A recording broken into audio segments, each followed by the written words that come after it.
Now we get to explore some of the drawbacks of the digital asset of cryptocurrency. Previously, it was mentioned how cryptocurrency is a one-of-a-kind digital currency without likeness, because not many payments nowadays are without the involvement of a third-party, low-risk payment, little or no fraud cases, and most of all, universal in its usage. However, considering the online nature of cryptocurrency, there are many appalling flaws that come with it. There are four major setbacks concerning cryptocurrency.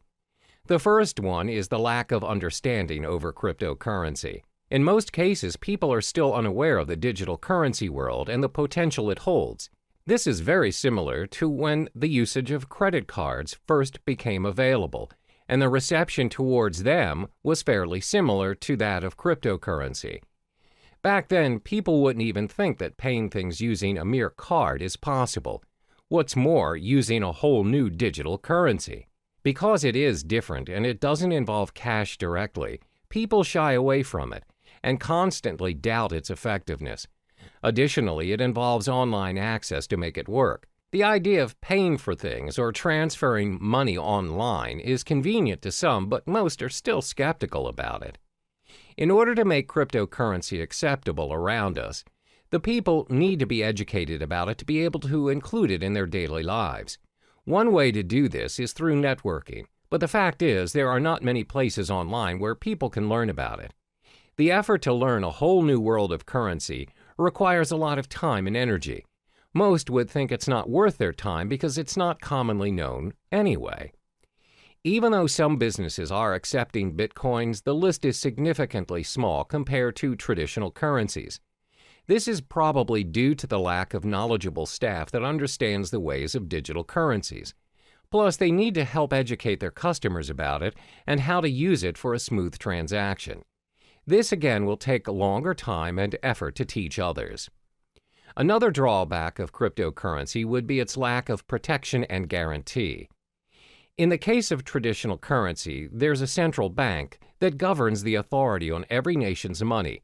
No higher authority can suddenly decide that they no longer want to use their country's currency to trade without protest and rejection.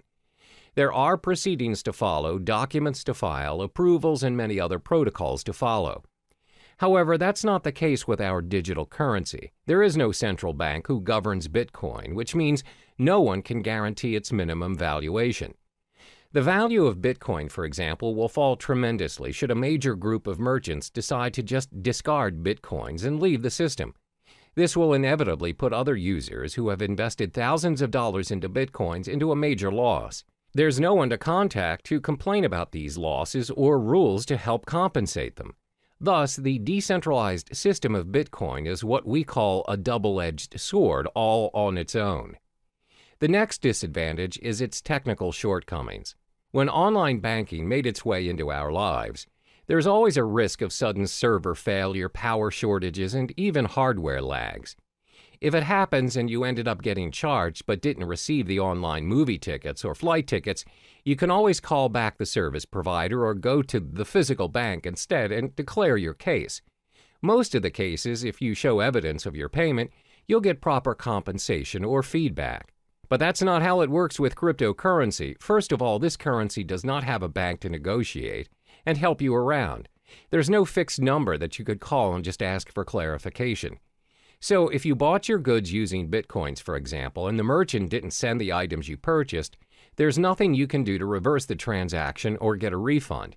You can't complain to the police or any relating authority for that matter. Similar to data corruption or virus infections, if your hard drive crashes and your wallet file is corrupted, your Bitcoin is lost forever. There's nothing you can do to restore it, and those coins will be orphaned in the system. The last major disadvantage of cryptocurrency would be because it is still developing. When things are still developing, it's prone to many risks. There are so many incomplete features that can be improved, but it takes longer time to finalize, especially if it has no physical form. With traditional currency, despite the method of payments nowadays are done online, and without us actually seeing the physical money transferring from one account to another, at the end of the day, when you reach the ATM, you are capable of holding that cash.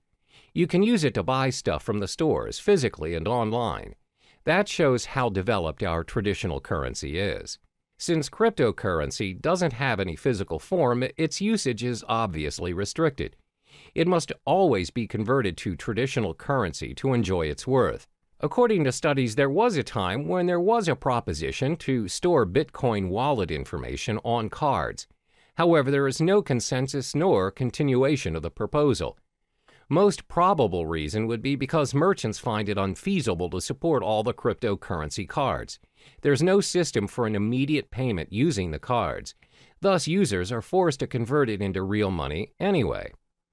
As you can see, there are 4 disadvantages of cryptocurrency. There is a lack of understanding towards this digital currency, plus there's a minimum protection and guarantee when using it. Because it's mostly operating online, it's bound to experience all kinds of technical flaws, and it's still developing.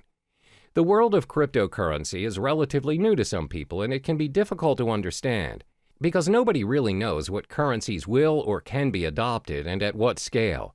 So in the next chapter, we'll talk about what the future holds for cryptocurrency.